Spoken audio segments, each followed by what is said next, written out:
कथा सुनो सुनो सिद्धार्थ कथा।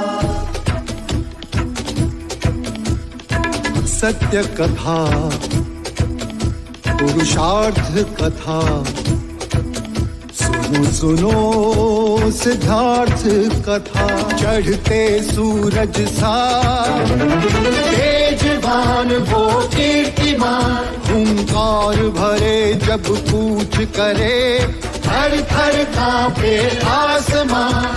वो राजपुत्र वो शूरवीर, पर्वत को भेद दे उसके तीर, शांति का स्रोत करुणा की धार, निर्झर झरे मन से अपार।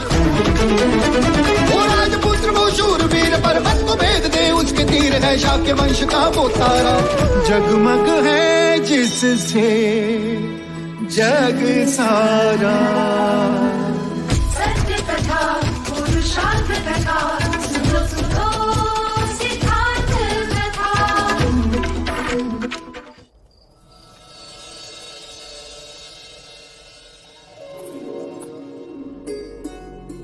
आज मानो लग रहा है कि यज्ञ सफल हुआ।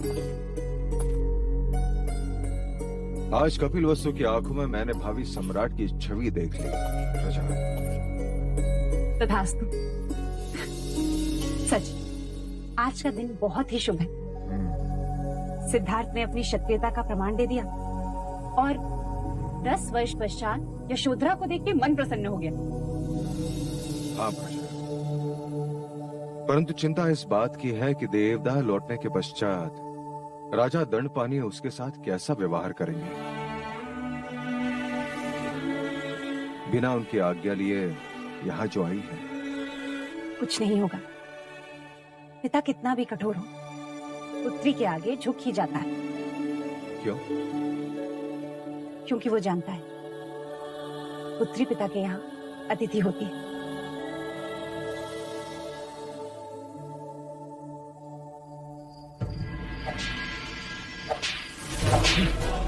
छोड़ो छोड़ो देवदत्त छोड़ो। ये क्या है? छोड़ो छोड़ो देवदत्त छोड़ो। ये क्या कर रहे हैं? ये सब क्या है देवदत्त?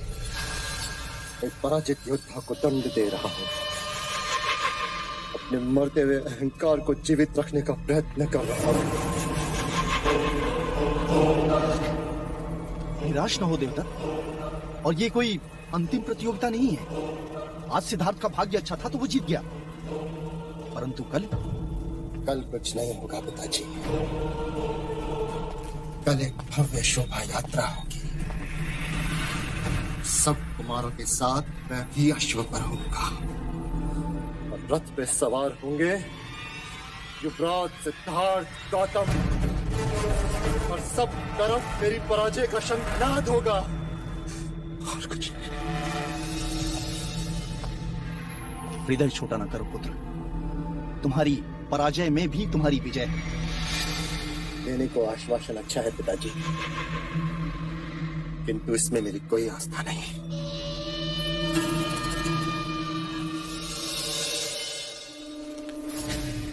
इस पर तो है, महाराज ने दिया है, तुम्हारे लिए है।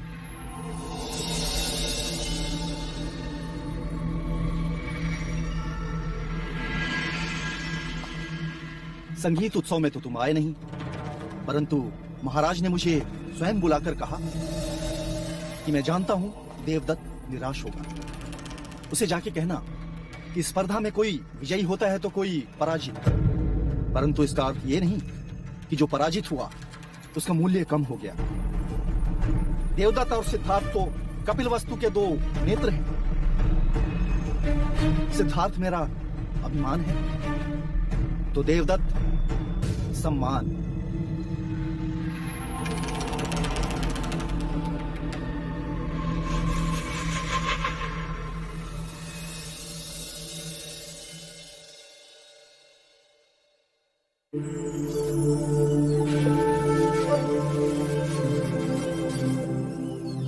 मुझे वहाँ अकेला छोड़कर यहाँ क्या देख रहे हो? राजप्रसाद की सीमा। उसमें देखने जैसा क्या है? कल शोभा यात्रा होगी गोपाल। कल प्रथम बार मैं राजप्रसाद की सीमा पार जाऊंगा। क्या तुम आज तक कभी राजप्रसाद के बाहर नहीं गए? नहीं। अर्थात राजप्रसाद के बाहर की सृष्टि के बारे में तुम जानते ही नहीं? जानता हूँ ना, गुरुओं से, वेदों से, उपनिषदों से, अतीत की कहानियों से, मन की आंखों से इस खूबसूरत सृष्टि को देखा है। पर कल प्रत्यक्ष अनुभव होगा। कल प्रथम बार नगर के द्वार मेरे लिए खुलेंगे। कल मैं अपनी प्रजा से मिलूंगा। मैं भी तुम्हारे साथ चलूंगी। अतिथि देवो भव।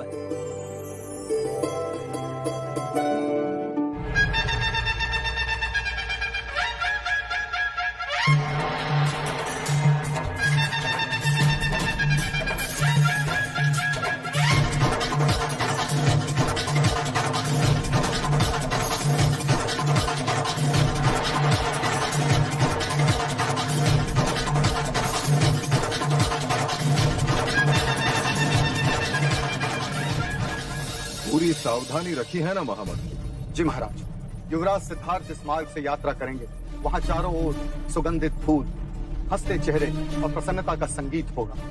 चारों ओर युवा जगत ही दिखेगा। ऐसा कुछ नहीं होगा जिससे उन्हें दुख पहुंचे।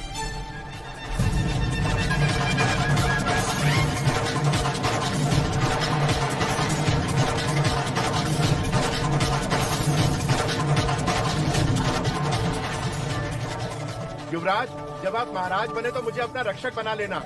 सुना है कपिल वस्तु के लोग तुरंत अपने हृदय में किसी को नहीं बसाते, पर तुम तो अभी से इनके हृदय पर राज कर रहे हो।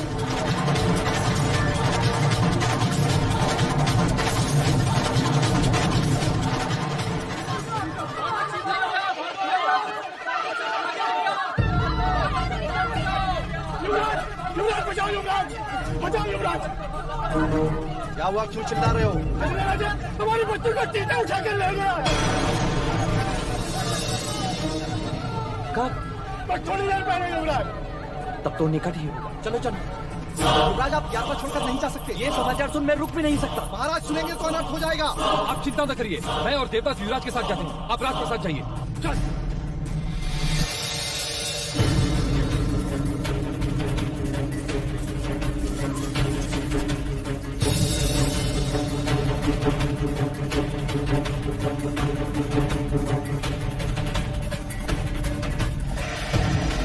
क्या चीते यहाँ अधिकांश देखे जाते हैं? नहीं युवराज, कुछ ही दिन हुए जंगल में आग लगी थी, तब चीते बस्ती की ओर आ गए।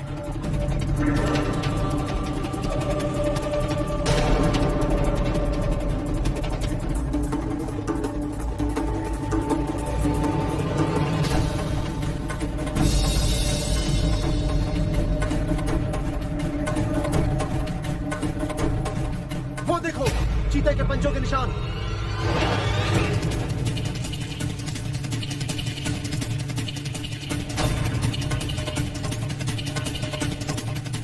पंजों के चिन्ह पूरब दिशा की ओर जा रहे हैं। चलो।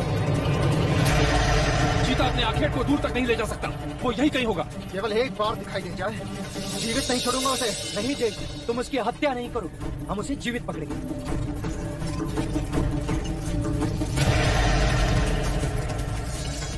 सुना, बच्चे की रोने की ध्वनि बाहर झाड़ियों से आ रही है।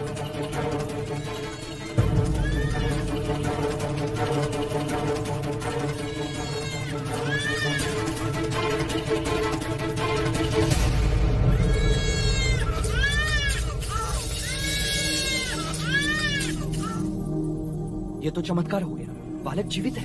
जीवित है, पर इसका रक्तस्राव रोकना पड़ेगा।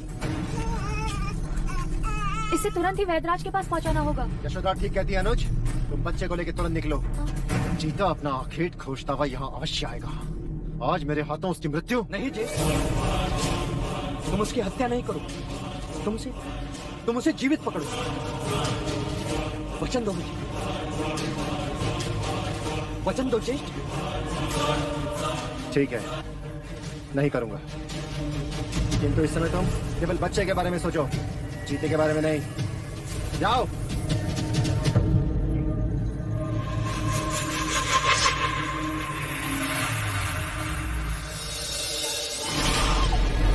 वैद्यराज को बुलाइए।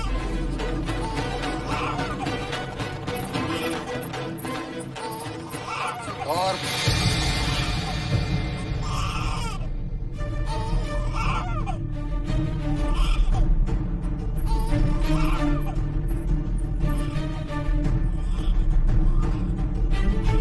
बच्चे को यहाँ लाने की कोई आवश्यकता नहीं थी। किसी सैनिक के हाथों भेज दिया होता। बच्चे को घायल देख मैं अपने आप को रोक ना सका पिताजी। परंतु लोग क्या कहेंगे? प्रजा एक पराक्रमी राजा चाहती है, दयावान नहीं। प्रथम तो तुम्हें शोभा यात्रा छोड़कर जाना नहीं चाहिए था। यदि गए तो चीते के अखेट पर जाए। इस बच्चे को यहाँ लाने की क्या आवश्यकता थी? एक भावी सम्राट को हर शख्स अपनी छवि का ध्यान रखना चाहिए युवराज।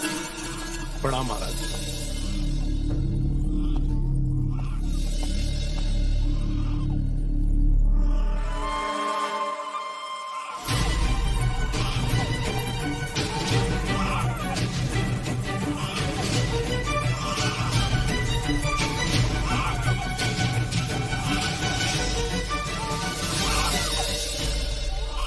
रक्तस्राव रोकने का प्राथमिक उपचार कारगर रहा।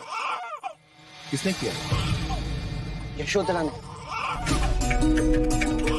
ईश्वर की कृपा से बहुत साधारण घाव आए हैं, शीघ्र ठीक हो।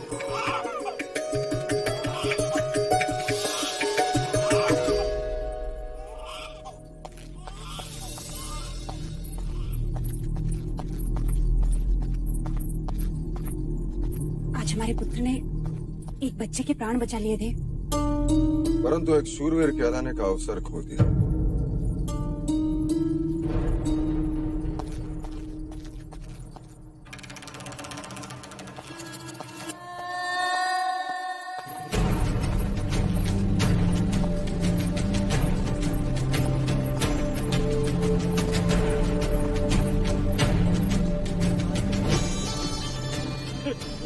आप जैसे युवराज पाकर धन्य हो गए युवराज, हम धन्य हो गए युवराज, धन्य हो गए।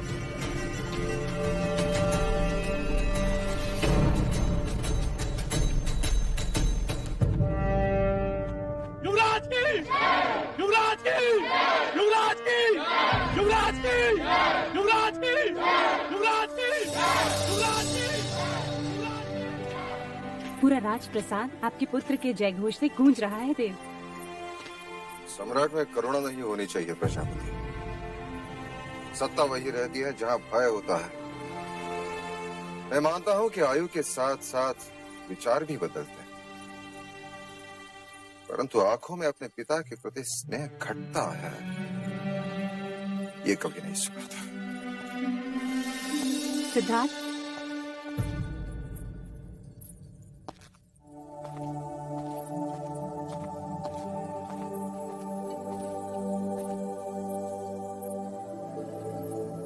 तुम अपने पिता से कितना स्नेह करते हो?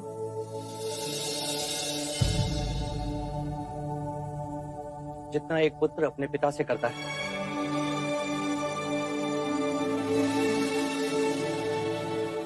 तुम उनके लिए क्या कर सकते हो?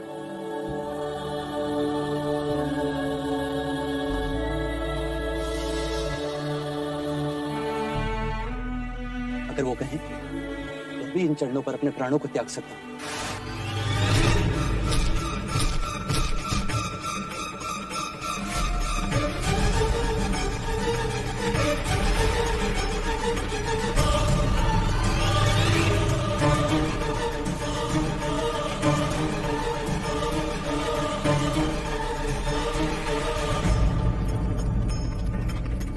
ये क्या है देवदत्त? उसी नरभक्षी का सर जिसने बालक पर आक्रमण किया।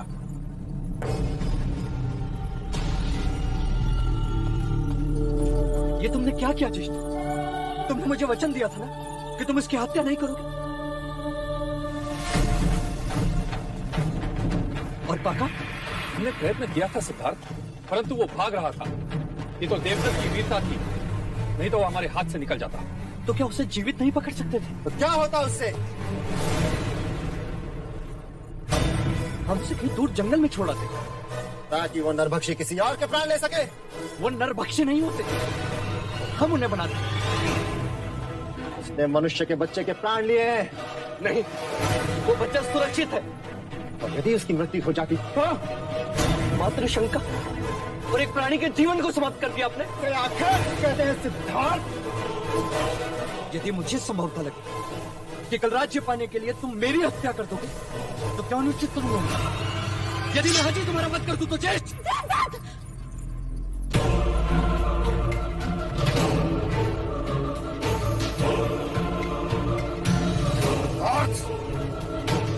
अपने ज्येष्ठा से ऐसी बात नहीं करते। तलवार फेंक दो।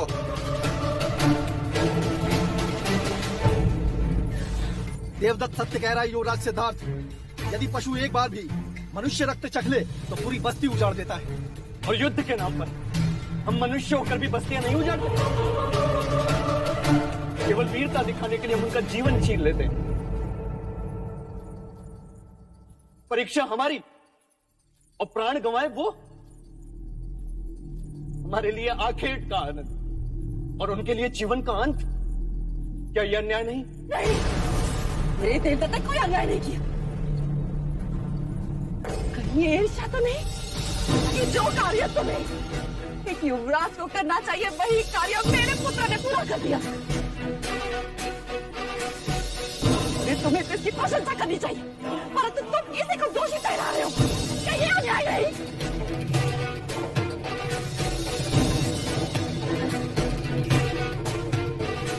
और तलवार फेंक दो। यहाँ से अभी के अभी चले जाओ।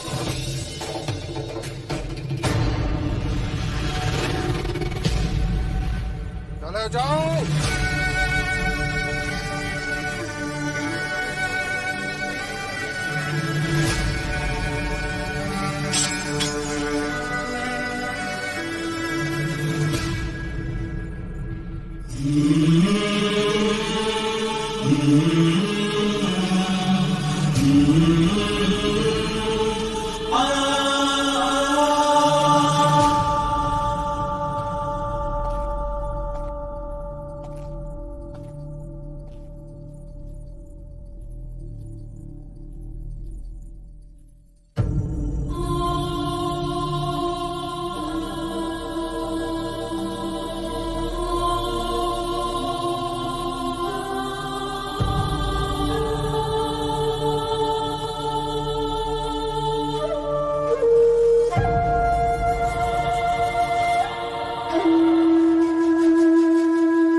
कौन हूं मैं और यहाँ क्यों?